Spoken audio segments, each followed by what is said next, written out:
My next guest is James Clapper, who served as Director of National Intelligence for 7 years under President Barack Obama.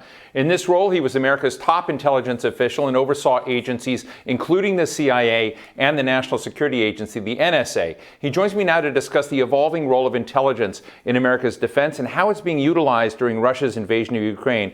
Director Clapper, it's really great to see you again.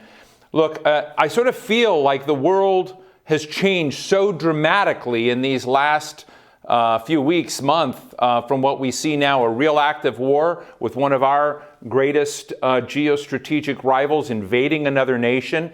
And as the preamble to this, President Biden, I suppose with a lot of support both from his Director of National Intelligence, Avril Haines, and his CIA Director, Bill Burns, put out a lot of intelligence about what they saw Vladimir Putin is likely to do. This seemed to be very different from the operating plan that we had in the future. How has the intelligence terrain changed from your perspective? Well, first, thanks for having me, and you're quite right in your preface statement about how this is profoundly changing the world. And who would have thunk in the 21st century that we'd have a land invasion in Europe? But we are, and history repeats itself.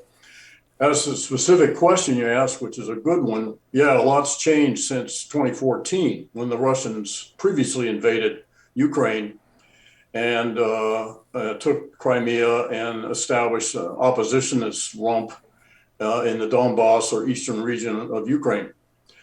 And this time around, the intelligence community under Avril's leadership has helped the administration use intelligence as a weapon, which I think is entirely appropriate. And I think it was disruptive and distracting to the Russians, where their predicted operations, or their operations were predicted and in public. Now, in defense of myself, I guess, the Russians were a lot more subtle in 2014, the little green men and all that sort of thing. And they had about 10,000 naval infantry, their nominal Marine Corps troops in the Crimea already. So, and frankly, they didn't see the Ukrainians as successful in resisting as they have been this time around. So, but to the point, it's extremely important to use intelligence in that information operations campaign and weaponize it against the Russians, because they've certainly used information as a weapon against us. Look, I know a lot of people that were your colleagues in the intelligence world and talked to them, and I don't think it is a mistake to say that where I thought and many thought Russia was going was becoming the grandmaster of hybrid conflict, looking at how you weaponize migration, how you use cyber to disrupt, disinformation, and what you and Michael Rich of RAND have talked about, truth decay, other dimensions that were non-traditional tools in conflict. And that's where I thought we were going. And I wondered whether NATO had a playbook to deal with that, whether we in the United States had a playbook to deal with that. But now he's got tanks and planes and guns and missiles, which is in a way very conventional. Were you surprised by the track that Putin took? Well, not really. After you watch the buildup on three sides of Ukraine, which was very public, thanks to the advances in commercial imagery. So the technology that's available to us today is much better than it was 8 years ago. So it wasn't a surprise. In fact, it would have been a surprise had they not invaded Ukraine with that much of a force buildup, where they got maybe 70% of their conventional ground forces surrounding Ukraine on three sides. So no, it wasn't a surprise. What was a surprise was that thus far, knock on wood, there wasn't a more aggressive use of cyber. And I was looking for that, particularly after my experience in the run-up to the 2016 election, where when I became aware finally of the magnitude, scope, depth, and sophistication of the Russian information operations campaign, particularly their exploitation of social media, which was massive. And they exploited the polarization and divisiveness in this country to a fare thee well. So I expected a much more aggressive use of cyber, first in the first instance against the Ukrainians, and more broadly perhaps against us, particularly when the economic sanctions were imposed. Now, I've seen references on TikTok and places to what the non-state actor Anonymous has been doing to Russia by way of information disruption and cyber disruption. Would it be going across red lines if the U.S. government had done more to be disruptive, to use its resources in this case? Or does that action come along the lines of the fear that walks over the line of direct conflict? What are the rules for cyber in this world of contact? Because we're all dealing with each other already, but it's not clear that the clarity is there as, say, the borders with NATO. Well, I think if I get to your question, the issue is the legitimacy of private hackers, whether individuals or groups, such as Anonymous, who are working against the Russians or to thwart the Russians. I got mixed emotions about that. On the one hand, anything that disrupts the Russians is a good thing, but on the other hand, the thing you have to worry about in the cyber realm is unintended consequences. And that's why I really think in the attack mode, particularly if it's against a foreign nation state, it's better if that's done at least under the auspices of the government, Department of Defense, National Security Agency, whatever, and that people not just sort of go out there and well-intended ad hoc things that could potentially be in conflict or disruptive to things that are going on under the auspices of the government. Do you think, that gets Jim, to your question? Yeah. And do you think, Jim, we misread the resilience of Zelensky and of the Ukrainian defense system?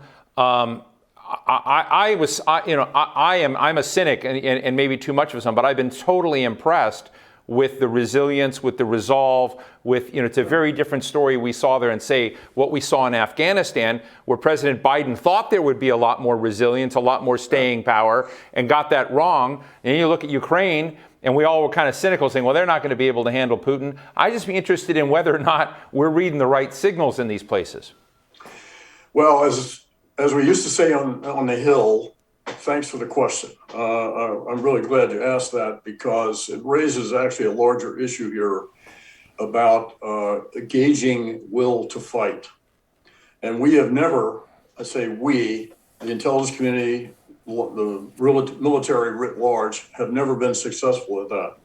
We didn't do it very well in my war, in quotes, Southeast Asia, where we profoundly underestimated the will to fight of the Viet Cong and the North Vietnamese and underestimated the will to fight of the Republic of Vietnam. Fast forward to Afghanistan. We underestimated the will to fight of the Taliban and overestimated profoundly the will to fight of the viability of the government and the will to fight of the Afghan military. In this particular case, we overestimated, I believe, the will to fight of the Russians and underestimated the will to fight of the Ukrainians. Well, why is that? Well, there's an old saw on intelligence about distinguishing between mysteries and secrets. The latter, secrets, are knowable empirical facts that by some way or other, if you had the technical option, you could learn, you could glean what those secrets are. Mysteries, a completely different category. These are unknowns. And the fact is, it is impossible, I would suggest, to gauge ahead of time, in advance, how well an individual soldier is going to fight or not, or how well a unit is going to fight or not. And that is a very tough task. So again, distinguishing between mysteries and secrets, and I, at the risk of sounding defensive, will tell you that I think sometimes the intelligence community is held to the same exacting standards for divining both mysteries and secrets. It's fascinating. Yeah, I also want to ask you another important question. It really is about potential escalation and how we should be thinking about it and framing some very difficult scenarios. One is I talked to some senior Polish government officials, and they basically look at their future as one where they become what Pakistan was to Afghanistan, that they fuel, supply, train, and help give support to an ongoing insurgency in Ukraine. It's very interesting because Poland is a member of NATO, and one has to ask, what is Vladimir Putin going to do about that? And then secondly, as you've said in other comments, you worry a little bit about Putin's state of mind and his finger on the nuclear trigger. So I guess the question is one which is part psychological, but it's also part military. Is it if this continues, Francis Fukuyama told me the other day, this may be closer to collapse for the Russians than anyone knows, that they had packed dress uniforms in their material to march in Kiev as opposed to more supplies. And that if you look at that, there are real questions on what the solvency of support that the Russians have for what they send into Ukraine and whether they can maintain this. So I don't know which scenario's out there, but I do worry about someone who thought they were going to certainly win losing, and whether an escalation by an attack on a NATO country or playing with a nuclear weapon is something we should be worried about. Well, I think the thing to worry about is and you alluded to this in your question, is Putin. What exactly is his intent here? I think his intent, at least his initial intent, is to attempt to recreate the Soviet Empire. Although not in the Soviet tradition, historical tradition, I think he's more of a throwback to the czars, Catherine the Great, or Saint Peter, or Peter, somebody like that. And so his vision, I think, extends beyond Ukraine. Now, the experience in Ukraine, where I'm sure the underperformance, the underwhelming performance of the Russian army, particularly, has come as a surprise. And so one thing I wonder about is how exhausted the Russian military is going to be before it would try to set out and another attack. One immediate country that comes to mind is Moldova, also not a NATO member. I think Poland has got an issue with the Kaliningrad region, which is a Russian enclave inside Poland, which I think the Russians don't find appealing. I'll put it that way. Right. So the question then is, as so far, what Putin has done is double down and have his army do apparently the only thing they're good at, which is bombarding cities, destroy and killing innocent people. That seems to be the only thing they're good at. So will that continue? I don't know. Well, it doesn't appear to me right now that the Ukrainians are in a mood to capitulate or agree to any Russian demands for territory.